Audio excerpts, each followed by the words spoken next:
세종시 천마을에 이어 일생활권 학교들도 학생 수요 예측이 어긋나면서 특정 학교로 쏠림 현상이 심각합니다.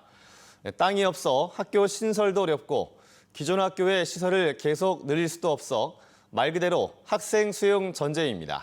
문은선 기자입니다. 세종시 일생활권의 도담초는 당초 24개 학급 600여 명을 수용하도록 지어졌습니다. 불과 3년 사이 학교는 61개 학급으로 학생 수가 예상보다 2배 이상 늘었습니다. 당장 교실이 부족해 건물을 새로 짓고 특별실과 복도 일부까지 교실로 바꿔 사용하고 있지만 그마저도 포화 상태입니다. 전교생이 운동장에 모여 주회 한번 할 수 없고 점심도 3교대로 먹어야 합니다. 특별활동이나 방과후 수업도 제한됩니다. 교육과정 운영, 여러 가지 행사, 또 그다음에 시설 관리, 인적 관리 이런 부분 등등 안전 문제 이런 것들이 한 번만에 할 수 있는 일들이 아무것도 없다는 거죠.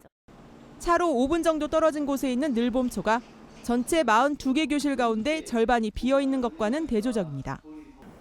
세종시 교육청은 내년에는 도담초에 2개 교실이 더 필요하지만 교실 증축이 더는 어렵다며 늘봄초와 공동학구를 추진하고 있습니다. 지난해 인근 아름초가 늘봄초와 공동학구를 운영해 69명의 전입학을 유도한 것처럼 이 문제를 풀겠다는 것입니다. 늘봄초에 1년에 2, 3억 원씩 특별 예산을 편성해 영어 특성화 학교로 키우겠다는 유인책도 내놨습니다. 통학 차량은 저희들이 지원할 거고요. 또 이제 차량을 못하는 학생들을 위해서 교통 도우미가 직접 같이 이제 통학을 하든지. 하지만 도담초 주변 아파트 주민들의 반대가 만만치 않습니다.